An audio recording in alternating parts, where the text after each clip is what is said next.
নিজ গুণে ক্ষমা করে দিন। অভিষেক, বিয়ের বয়স একটু বেশি হয়ে যায় না? তুমি আমার পছন্দ হয়েছে, বিয়ের দিন তারিখ ঠিক করে। এটা মাইয়ার রেগনা, তোমার মেয়ে দেখে না। আচ্ছা যাও, আপনি কি পাগল হয়ে গেছেন নাকি? মাইয়ার মা রে, আপনি একটু পাখি বেঁপে হয়ে রয়েছেন। রেগনা আসো।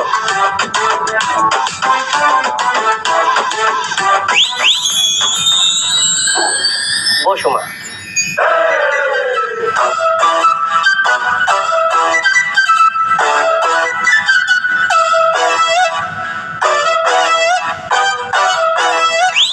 অভিষেক, মেয়ে আমার পছন্দ হয়েছে, মেয়ে তো পুরা পরি। এই পর্যন্ত 19টা মেয়ে দেখলাম, তো সুন্দর মেয়ে আমি দেখি না। সে তো মীরা কমান।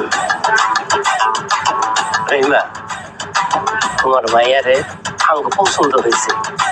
তোমার মায়ের তো দেখতে একবার মেয়েকে মতো। আর আঙ্গ হৃদয় সব কিন্তু নায়ক দেশে কম না। আমরা একটা বসে কাজ করি, ছেলের বেতন ভালো, বংশ ভালো, ঢাকায় বাড়ি আছে। তোমার মেয়ে রাজরানী হয়ে থাকবো।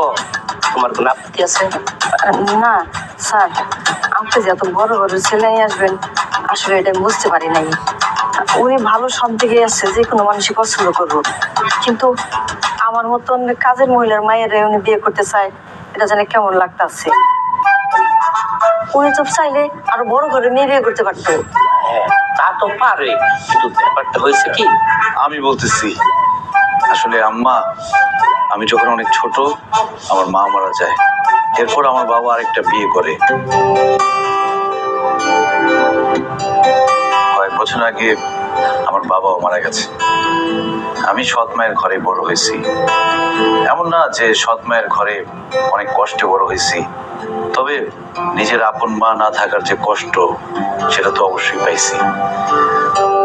কোন একটা অজানা কারণে আমার সৎ মা আমার বিয়ে দিতে চাচ্ছে না।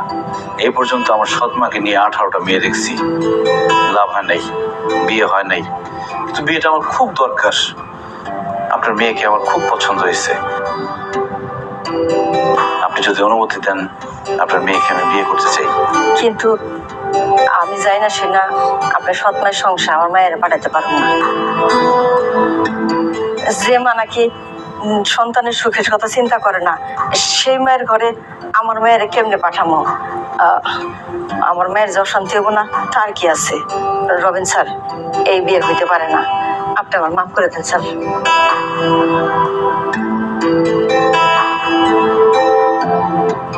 রহিলা, তুমি চাই না শুনে ভালোভাবে ভাইরা তারপরে সিদ্ধান্ত নেও।